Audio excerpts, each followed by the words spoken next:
Hello, welcome back to the Nicole Grace podcast. It's been a little bit longer in between episodes this time around because, to be honest with you, I've actually been swamped. I had this massive photo shoot earlier in the week. It was a really big day, but it was amazing. Probably one of my favorite photo shoots I've ever been to. And then I've been having 2 big days of training for this new job that I've got. So it's hosting for a media company, which means we cover things like they've covered the Super Bowl, they've covered VMA Music Awards and things like that. So it's pretty exciting. I took the training very seriously and obviously it paid off. So yeah, keep your eyes open on this space and see what happens. I'm very excited. So yesterday, I did a question box on my Instagram story asking if anyone had any advice they wanted me to give from my personal experiences. So I've jotted down a few questions that I thought we could cover today. I was going to bring a guest onto the podcast today, but what we're going to do is reschedule and I will have her on next week, which I'm really looking forward to because like myself, she's very business savvy, she's driven, motivated, very inspiring woman. So I think it would be so cool to have her on. So, what we're going to do today instead is go over some advice. I thought I'd give some free advice, and I don't know how it's going to go, but when I was PTing in a club, my clients seemed to really like my advice, specifically relationship advice, which was kind of interesting because I was single for like 2 years.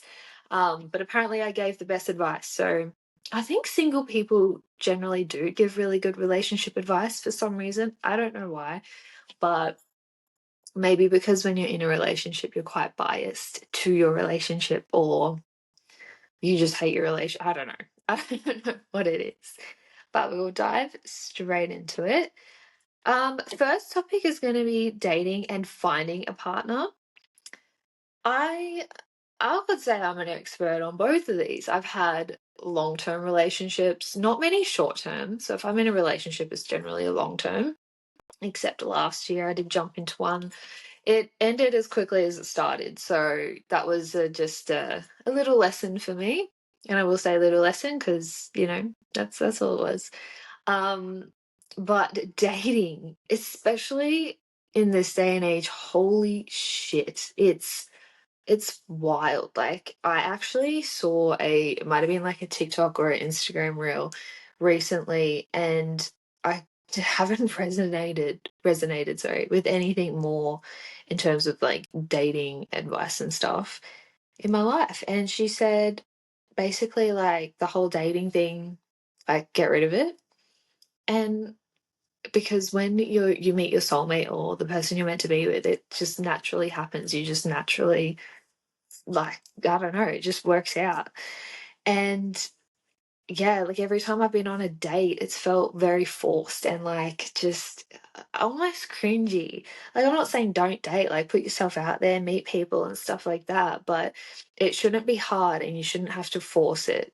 Like, I think you should be friends first. You should really get to know someone because if you jump straight into a relationship, you obviously don't know fundamental things about this person that you would know if you took it slow and you build a friendship first.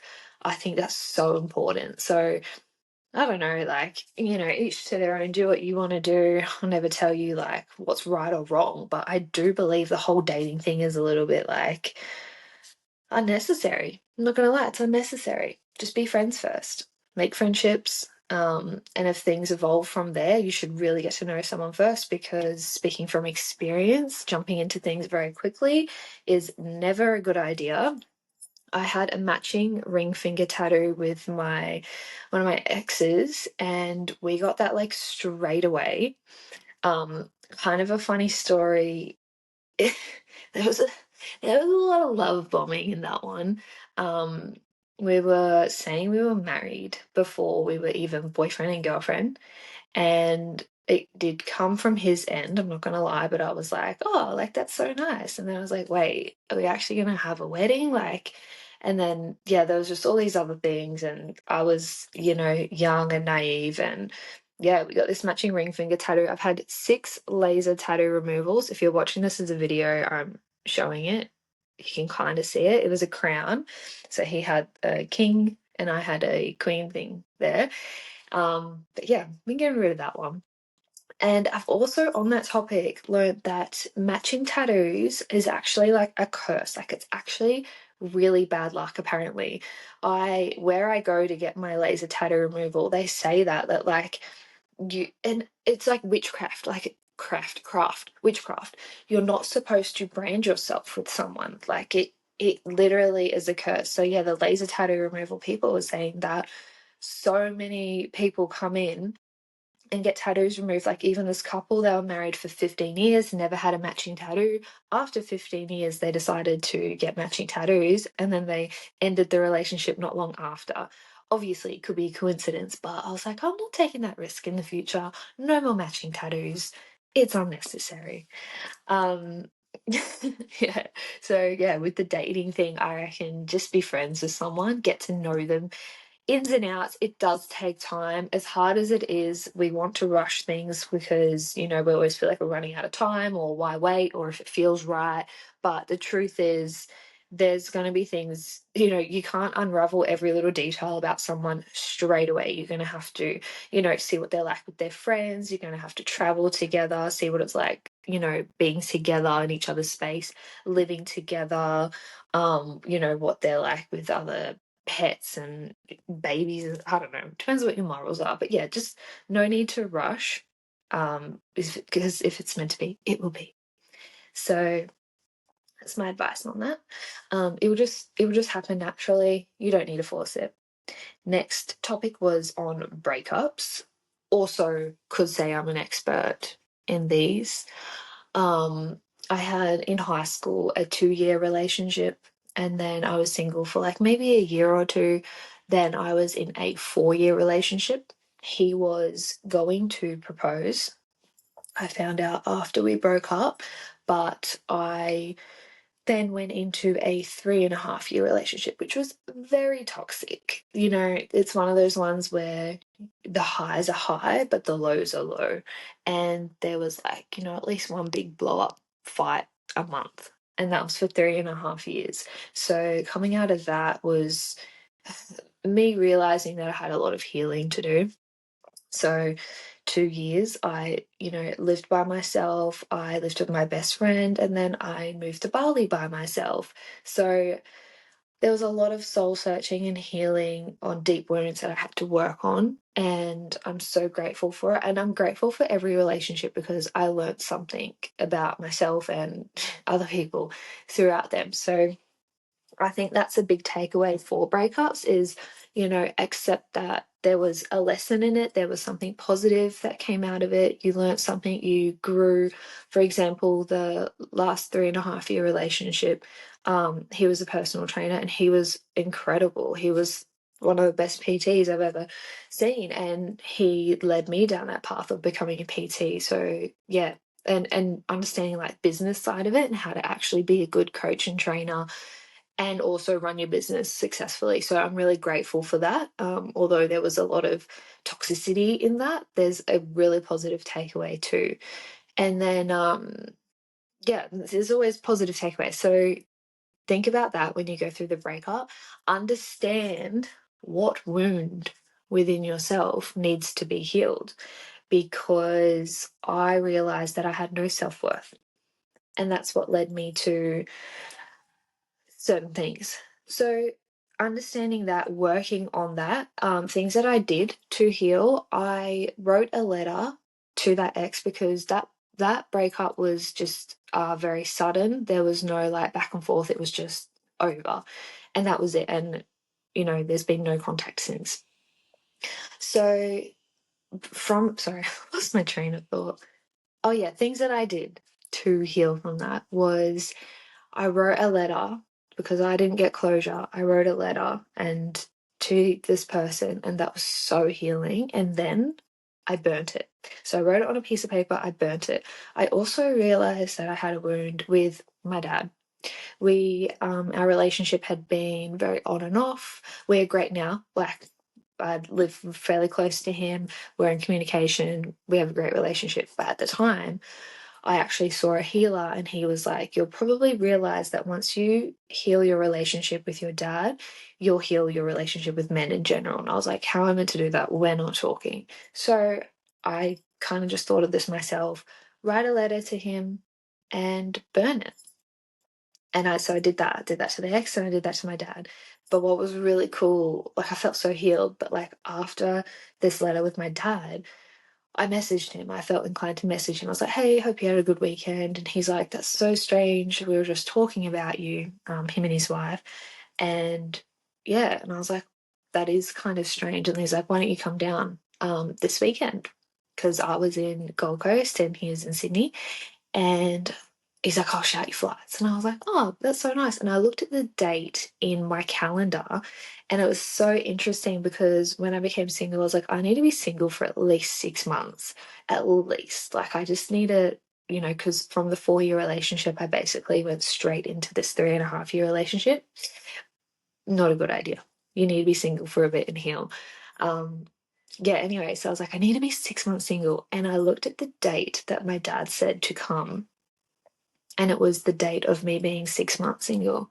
And I told him, and I was like, and also this healer said that when I fix my relationship with him, I'll fix my relationship with men. And then he was like, come down on the 6 month mark of me being single. Yeah, it was just all these things. And I was just like, that is so cool.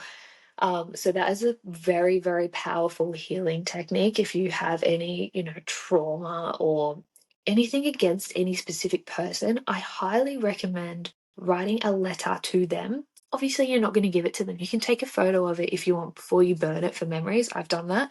And then burn it, and you will just feel so good. I promise you. And another tip for dealing with the breakups is lean on your friends. So when I went through that breakup, it was pretty hectic. I was left with all the stress of breaking the lease of the apartment, paying the electricity bills, all this stuff. Like, yeah, he just left, and it was a bit hard. And my mum had just moved away, 5 hours drive away, 2 weeks before that happened. My dad was in Sydney, so I lent on my friends a lot, which I've never had super close female friendships. Like I'd had good friends and stuff, but that relationship taught me that female friendships can be so rich and fulfilling that you don't need to seek it in someone else, if that makes sense. So the standard of my female friendships got elevated so much that I was like, it was elevating my standard of male relationships as well. And I was like, if my female friends are treating me this good and I'm having this much fun and I feel this much love and fulfillment from the girls, it's going to take a lot for a guy to then step in and, be able to give me more than that. So that was great. So I highly recommend that, leaning on female friendships, which actually goes into the next topic of making and maintaining friendships. As an adult, it can be super challenging making friends, and I have relocated to a small area in New South Wales, and I definitely feel that because when I was a personal trainer, you're in club, you're around people all the time. I've got clients, like a lot of my good friends are actually past clients of mine. So it was really easy to make friends like that. Um, and I think, social media can make that a little bit more challenging. It can also make it easier as well. But I just think get out there. You've got to join group things like the gym is a really positive way to meet like-minded, healthy people. You can do group fitness classes, things like that.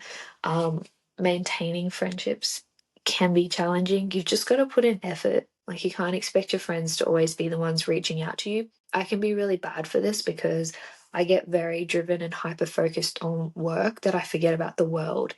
And then a friend will message me and I was like, I literally forgot about your existence. Doesn't mean I love you any less, but I was just out of sight, out of mind. So you need to make a conscious effort to be in touch with your friends, to maintain them, catching up in person, making phone calls and things like that. Just show that you care. Like it's simple, but it's not in the same breath. Just try. Just make an effort. Improving social skills. This and that will also come into building confidence as well, I believe. So, believe it or not, my whole life I've been so shy and introverted. Although I wanted to be a singer and I wanted to be an actress, I've been so shy. And what I feel like actually helped with that the most is probably unexpected, but meditation.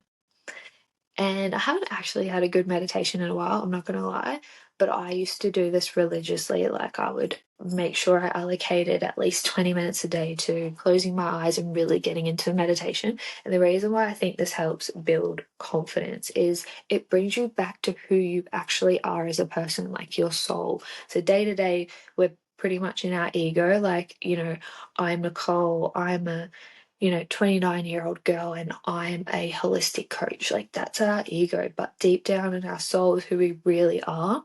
And it's hard to explain it with words, but your meditation will help you bring yourself back to that. And then when you know who you are and you stand solid in that and you have firm boundaries and respect for yourself and respect for other people, I feel like confidence, that's what confidence is. Like, it naturally comes out in that. So just, yeah, remember who you are, remember what your purpose is. I found and realized what my purpose was through meditation as well, realizing, like, if money wasn't a problem, what would I be doing? What's fulfilling to me? And it's helping other people and inspiring other people in a healthy, holistic way. So that will also come into the next topic. I love how everything's just rolling into the next one on here. Dealing with difficult people. So, like I just mentioned before, boundaries. Like, know what your boundaries are, which I think really comes from self-respect. Like, you're not going to say yes to things you don't want to do to people please.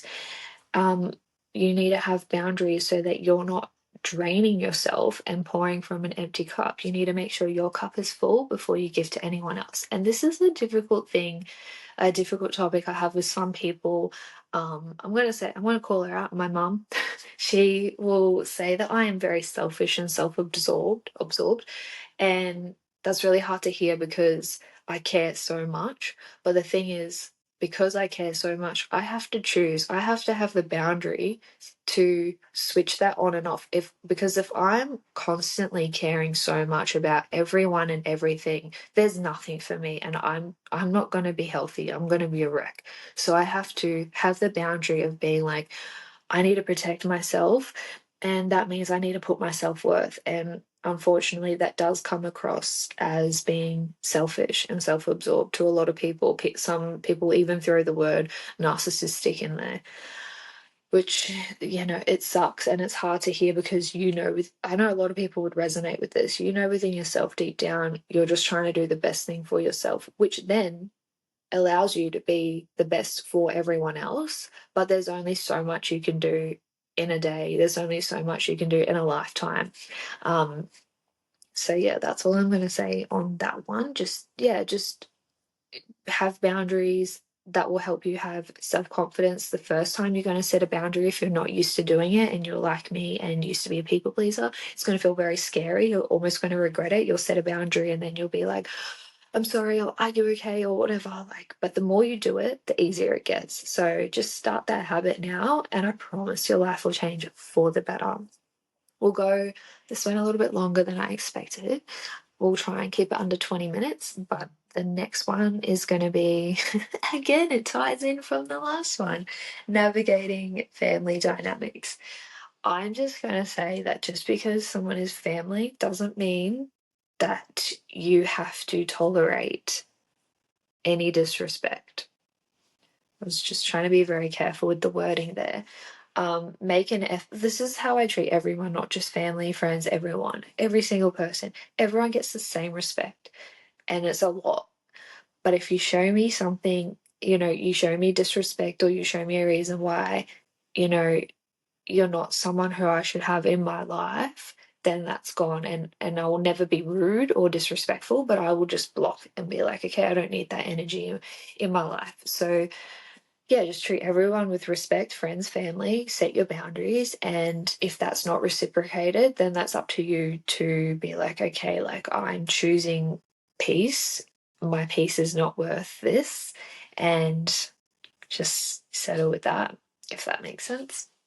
So thank you for listening to that. Yeah, that was a little bit longer than I expected, but I hope that some of that stuff helps some people. We actually covered a large array of topics, which is great. I think this is a great third episode.